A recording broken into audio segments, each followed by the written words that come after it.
My guest is the director of Jihad Watch, a project of the David Horowitz Freedom Center. David and I have been friends for a very long time. He has written a number of books, among them The Truth About Muhammad, The History of Jihad, The Critical Quran, Onward Muslim Soldiers. Please welcome back to the program, Robert Spencer. Larry, good to see you. You too, Robert. Unfortunately, times like this, you're often in high demand. Robert, what do you make of the way Biden and the FBI initially were reluctant to attribute what happened in New Orleans to Islamic-inspired terrorism?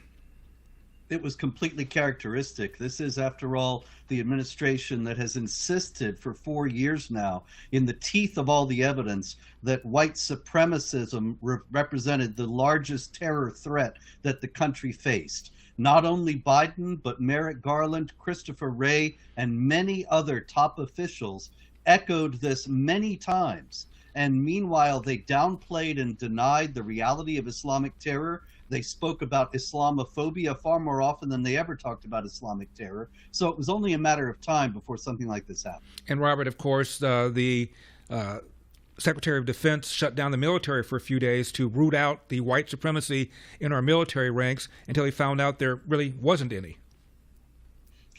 It's just insane. And the whole administration has been based on all these fantasies, all this woke reinterpretation of the way things really are. It just shows the left is at war with reality, and their denial of the reality of Islamic Jihad is one of the primary fronts of this battle. They want to pretend that if they refuse to admit that something exists, that it's going to go away. Unfortunately, Shamsid Din Jabbar showed them that that's not true. Now, you and I have spoken before about your interest in this area. What prompted you to get involved in this area and write so many books about radical Islam? Larry, it goes back many years, goes back to when I was a little kid, as a matter of fact. And my grandparents were exiles from the Ottoman Empire. They were kicked out for refusing to convert to Islam as World War I was ending. The Turkish nationalists were creating a unitary state that only was going to allow for Muslims to be real Turkish citizens. And so the Greek Christians were exiled or killed. And I would ask my grandparents about what it was like over there, and they would talk about how it was so great. And I would always say, well, then if it was so great, what happened? Well, we were exiled. Why were you exiled? And then they wouldn't tell me or couldn't tell me. So I started to study it myself, and it leads right back into Islam and its supremacist and expansionist doctrines that really won't leave any non-Muslims alone ultimately, but call for the conquest of the entire world and the establishment of Sharia Islamic law as the only law of the land everywhere. You speak fluent Arabic. You and I have talked before, and you said a lot of people don't read the Quran in its original text. There's another one that kind of dresses down some of the violence. Talk to us about that. Yeah, Larry, this so much confusion about this. I've been quoting Quran to people in so many contexts for so many years, and most of the time they just wave it away. They don't realize that the passages that call for warfare against unbelievers are very much alive. They're not just texts that I found that nobody else knows are there, that Muslims don't pay any attention to. They are not matters of mistranslation or misunderstanding. It's mainstream Islamic doctrine to wage war against unbelievers in order to subjugate them under Sharia. Now, that doesn't mean that every Muslim is going to be working to do that any more than every Christian is turning the other cheek and loving his enemies. But that's what the book says. And so when a guy like Jabbar comes along, he's acting in accord with the teachings of Islam. And that's why you do not see large-scale action in the Muslim community against jihad violence. They issue these pro forma condemnations, but that's it. There's no, where is the Muslims against jihad terror group? Doesn't exist. And we never see any action within the Muslim community to root out this kind of thinking, which is very obviously because it's in the Quran. You've told me that in the Quran, a non-believer has three options. He or she can convert, he or she can pay a tax as a second-class citizen, or he or she can be killed. Is there a religious leader, an imam, somewhere in the world standing up and saying, this is wrong, this is not something that we ought to be doing? Is there anybody saying that? Absolutely not. It's just being ignored on the one hand, or it's being actively propagated on the other. As a matter of fact, ISIS just recently issued a new edition of its magazine in which it said, be careful now, this is the Christian holiday season. Don't wish them Merry Christmas. Don't wish them Happy New Year. It is forbidden to share in their feasts or to emulate them. And meanwhile, what we need to be doing is fighting them in order to subjugate them and make them pay the tax, the jizya, in accord with the Quran. So this is very much a live part of ISIS's agenda. Jabbar identified himself as being part of ISIS. There is no Muslim cleric anywhere in the world that would dare repudiate this, because that would be like repudiating the Quran. Any Muslim cleric who stood up and said what I just now said, that these three options are wrong, they're immoral, they're unjust, would be killed? Yeah, they would be declared a heretic or an apostate. They would be a death penalty hanging over their head. Whether or not they would be killed, there would be a chorus of Muslims saying, this guy is just trying to win favor with the non-Muslims, and he should not be paid attention to. At very least, he would lose all his influence, lose his position, and at worst, he would be in physical danger or be killed. There are roughly, 1.5 billion Muslims in the world? Yeah, about that. Of that number, what percentage truly would engage in violent jihad if he or she could get the opportunity?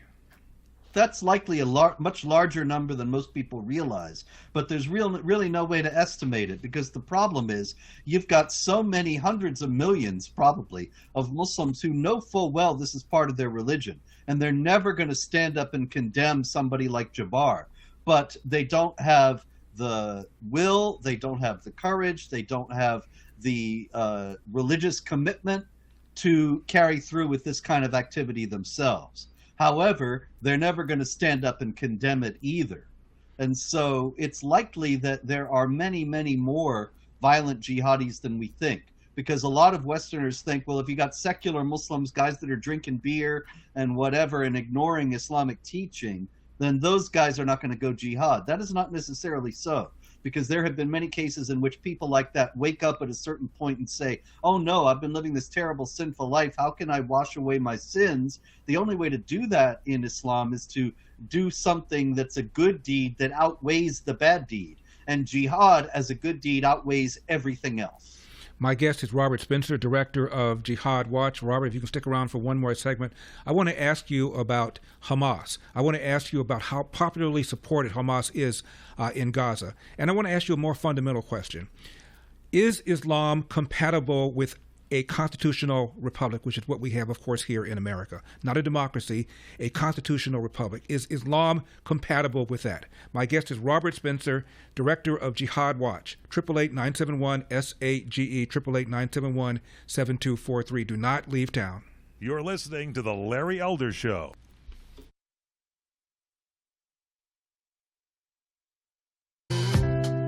Nationwide and coast to coast, it's The Larry Elder Show. 888-971-SAGE, 888-971-7243. His books include The Palestinian Delusion, Islamophobia and the Threat to Free Speech, Anti-Semitism, History and Myth. He is the director of Jihad Watch. Robert Spencer is my guest. Robert, did you try to speak at Stanford a few years ago and were not allowed to, or were shouted down? Yeah, they canceled. Actually, at Stanford, I was. It was an orchestrated thing by the administration. The people that invited me, they had all these roadblocks and all these difficulties. But when I got there, it was a packed house, and so I started. But about 3 or 4 minutes in, they all stood up on a signal and stalked out. And there was an administrator there, and she was thanking them and waving and smiling and having a great time. And the students who invited me asked her if the long line of students who actually wanted to hear the address could come in now. And she said no, and only allowed the ones who were still there, about 5 or 10 of them, to remain. And it's kind of amazing that a university that's supposed to be for the freedom of speech actually conspires to deny the freedom of speech to those who dissent from its agenda. But that's the left for you. We've been playing parts of that debate at the Oxford Union over whether or not Israel was an apartheid state. And a Palestinian Israeli was one of the speakers that took the position, of course, that Israel was not apartheid. Did you watch that debate? I haven't seen the debate, but I know that Israel is not an apartheid state. Apartheid, of course, refers to racial segregation, and the claim that Israel is engaging in anything like that is completely false. There are Arab Israelis in the Knesset. There is no law that stipulates any denial of rights or any kind of discrimination against Arabs. They're found in every stratum of Israeli society. The longtime leader of the head of the biggest bank in Israel, Bank Leumi, was an Arab for many decades, just stepped down recently. This is something that is repudiated by South African politicians, including the former defense minister, who was a close friend of Nelson Mandela.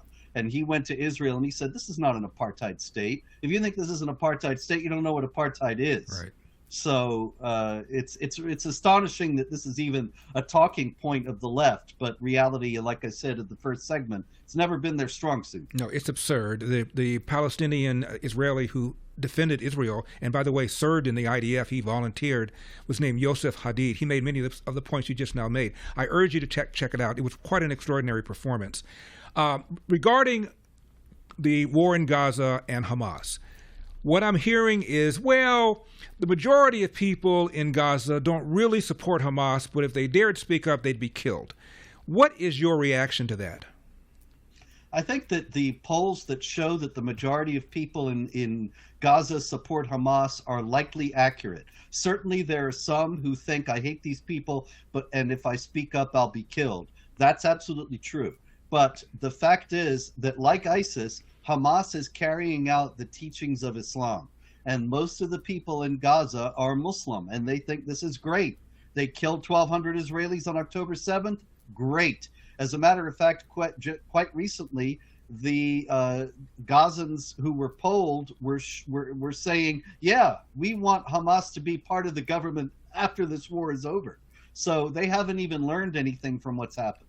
What is your reaction to the widespread college protests, people waving flags, shouting Palestine will be freed from the river to the sea, wearing the scarves, what do you call them, Kievs? Keffiyehs. What's your reaction to that?